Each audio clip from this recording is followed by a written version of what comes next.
Good evening, Mr. Khandirao. So delighted you could join us. On the occasion of India's Republic Day, what do you think is going to be the relationship between India and US post-Trump? So we are entering into very interesting phase, particularly after building a excellent foundation between President Obama and India's Prime Minister Modi ji. So now this will be entering into a much more next level of stages, because there are a lot of commonalities. We see that concern that President Trump has expressed before the election pertaining to terrorism, pertaining to China relations and all that. So there are some common interests, and definitely India is the largest democracy and the US is the oldest one. So we are going to see much more joint collaborations and business together. So in India-US relationships are going to be very good.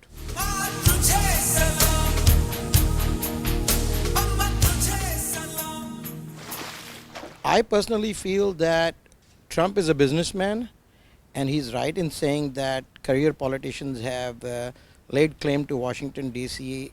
And even in India for a long time, and we will see some good results. India has been affected by terrorism, and I don't think the previous administration, or if the Democrats had come in, would have had the guts to take the actions he has. We've seen some very strong executive actions already against some terrorist countries, and I'm just waiting to see how far he will extend. But he is very, very certain that he wants to clamp down on all of this stuff that's going on.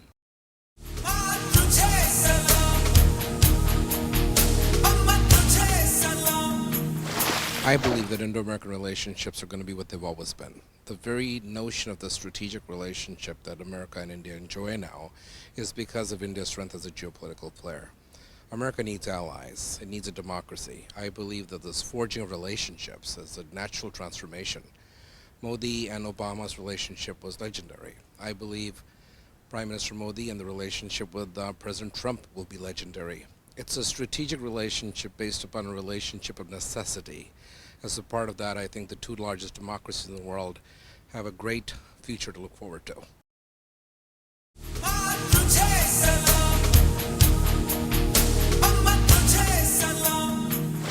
I think Indian-U.S. relations are strong enough that no matter who's in the White House or in the Congress, or whoever the Prime Minister is, the relationship will continue to grow and move forward.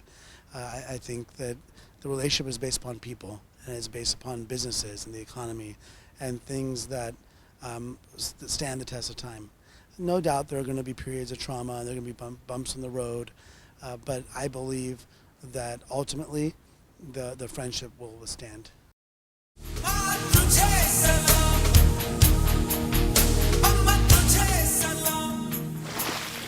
This is a pretty interesting time on the entire planet, and I think India plays a special role for United States. In that part of the world, India is the only stable democracy. It is in the making of a superpower, and India is the only country which can balance the effect of China and a bunch of other countries. So it is in the interest of United States to keep India on the positive side.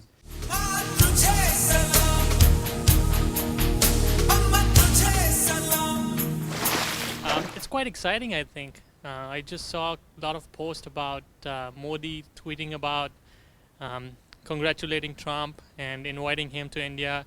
Trump posting about inviting Modi over. So I think it's going to be a pretty strong relationship. That's a great response, and we'll have to wait and watch. On the occasion of Republic Day, what comes to mind when you think of India? Well, a lot of great stuff. I'm quite excited about things which is moving in India, how it's going on. I was in India a couple of months back, and oh man, there's a lot of excitement, a lot of new stuff. Modi's doing a lot of changes. Some people are pretty skeptical about it, but I think it's going to be good for India's future. And I think Trump being in office, it's going to be good stuff here as well.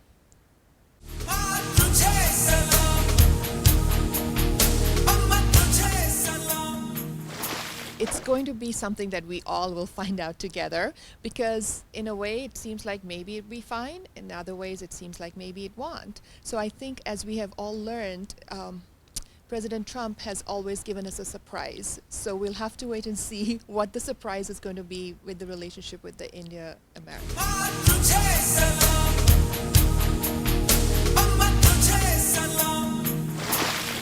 Post-Trump, I do have to say that we've had a good relationship with India in the past, the US, and especially with Obama, and he has really taken care of the women.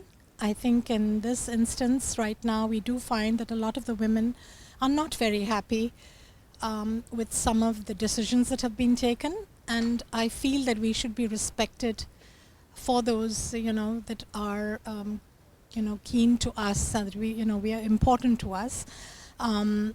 And all women have really stood by the men in most times and most places, and also in India and the US. And I hope that that relationship will be maintained and the women will be respected. I know there has been a lot of uproar and a lot of marches and protests, and I hope that that will be taken into consideration by the US government.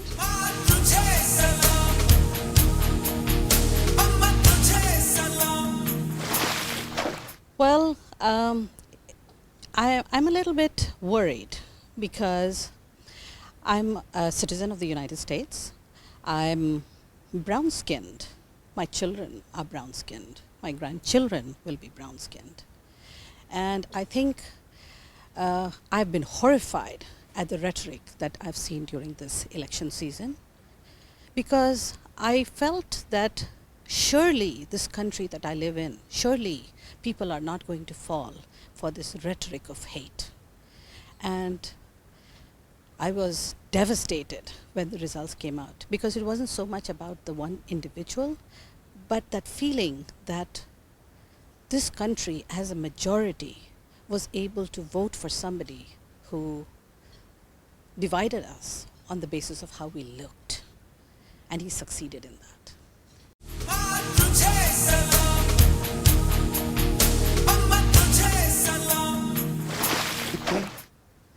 Actually, for the last couple of years actually, since our new government took over in New Delhi, the whole thing has changed. We are unshackled politically. It is said that economically we were unshackled in the 90s, but I don't think that that really transcended down to the policy level.